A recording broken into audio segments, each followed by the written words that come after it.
Goeiemôre vriende, is vandag Woensdag 29 Julie 2026. Kom ons raak net so vir 'n wyle stil.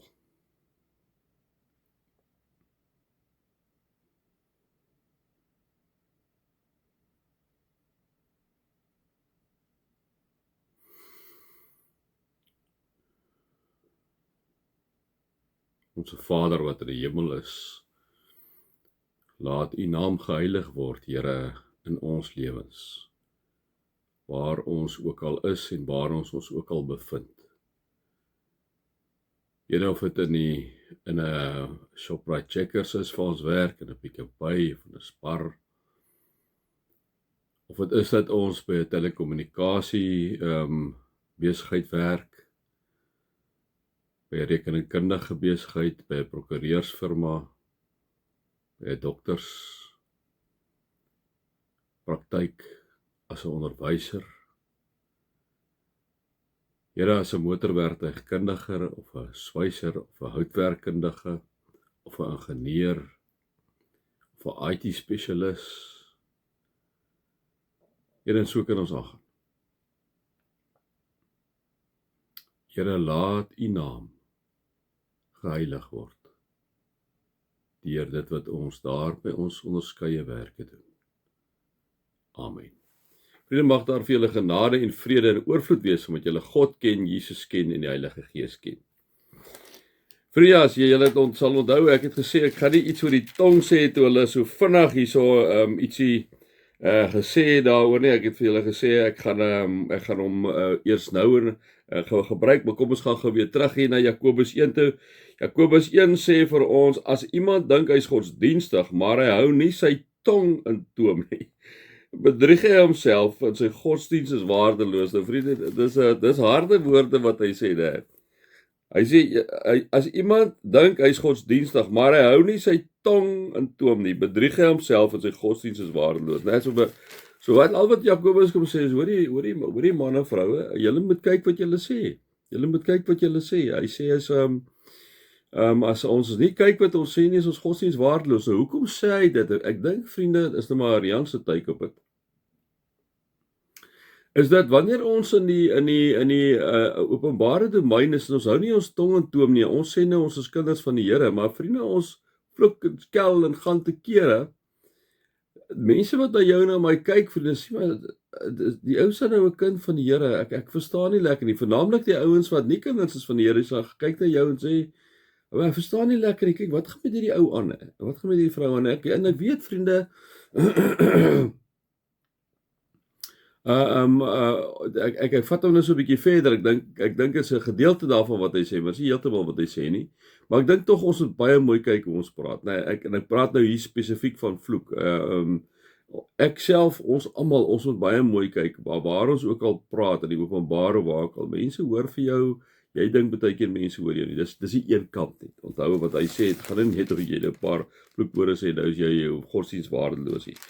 Maar kom ons gaan aan, my vriende, want dit sluit baie nou aan. Hy sê, my broers, julle moenie almal leermeesters wil wees nie, want julle moet weet dat ons wat leermeesters is strenger as ander beoordeel sal word, né? So, hy praat nou met ons predikante, pastore, priesters en al die mense en enige geestelike leier, en baie van ons is geestelike leiers, maar of selfs in besigheid, vriende, waar ook al is jy geestelike leier daar, as jy nou in 'n besigheidsposisie aangestel, is jy heel moontlik in daardie afdeling, is jy die geestelike leier, hulle sien jou so daar. So ons sal almal strenger beoordeel word, kom sê Jakobus. En dan sê hy, ons struikel almal in baie opsigte. As iemand nooit struikel in wat hy sê nie, as hy volmaak by magte om ook sy hele liggaam in toom te hou. So interessant wat hy doen hier so. Hy sê onmiddellik hierso sê hy jy sal struikel. Tog sê hy hierso dat as iemand dink hy's godsdienstig, maar hy hou nie sy tong in toom nie, bedrieg homself en sy godsdienst is waardeloos, né? So, dit lyk amper of hy 'n bietjie hom kontradikt in wat hy kom sê, né? Nou, ek dink, onthou nou, ek chat dit met julle vriende, ek het nie gaan diep eksegese doen goed nie, ek lees hom net so naïef, né?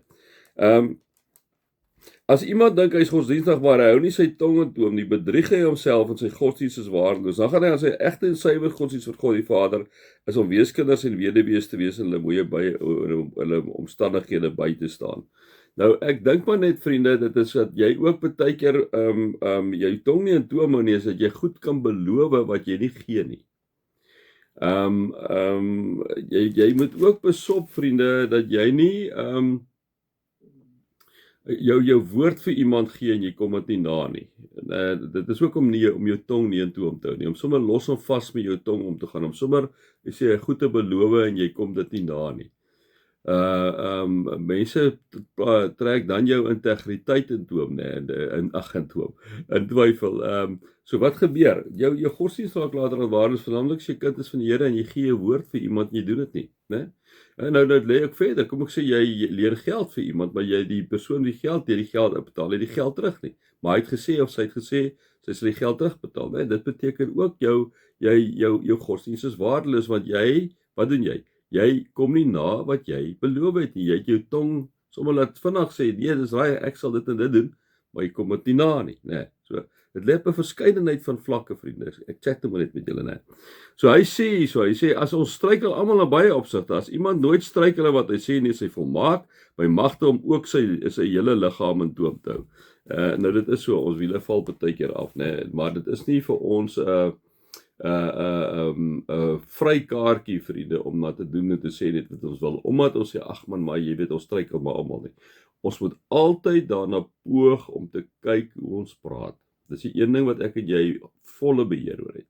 Ek en jy het volle beheer om wat ons sê, né? Ons het 'n volle beheer om iets te beloof en dit na te kom of nie na te kom nie. Dan gaan hy. Hy sê vir perde sit ons 'n stang in die bek en dan gehoorsaam hulle ons en het ons hulle hele liggaam onder beheer. Nee, dit is baie waar. Ek bedoel met 'n stang as jy 'n stang in 'n perd se bek sit, daai perd doen net wat jy sê. Hy kom onder die bek kry seer, nee, omdat die stang sit mos nou daar. So jy kan met daai perd eintlik doen net wat jy wil as jy 'n stang in sy bek sit. Nou, God kan dieselfde met ons doen. Hy kan elke keer as ek en jy verkeerde ding sê, kan hy jou verskriklike tandpyn byvoorbeeld laat gee, nee. 'n verskriklike tandpyn. Om jou te dwing om te sê wat jy moet sê. Dis nou amper van ons terme om 'n stang in jou bek te sit soos by 'n perd, né? Maar hy doen dit nie. Dink ook maar aan skepe. Al is hulle baie groot en al is die winde wat hulle aandryf baie sterk, word hulle tog met 'n baie klein roertjie gestuur, net waarheen die stuurman wil.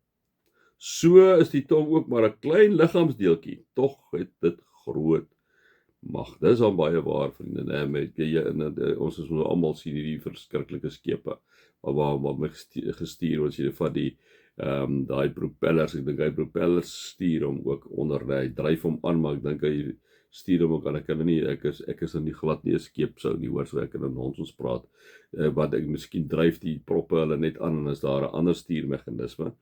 Maar kom ons hou by die Bybel wanneer hy sê 'n baie klein roertjie het, soos daar's miskien 'n ander ding in die ek weet in die ou boot het hy so 'n ding gehad onder, so 'n flap ding wat jy kon maak en daai ding het jou gestuur waartoe jy moes gaan. En tog maar as jy met die motorbootjie sit, het jy sommer die hy het so 'n handvatsel gehad en dan hy moes nou sê engine en dan stuur jy hom basies waartoe jy wil hê en die prop dryf hom aan, né?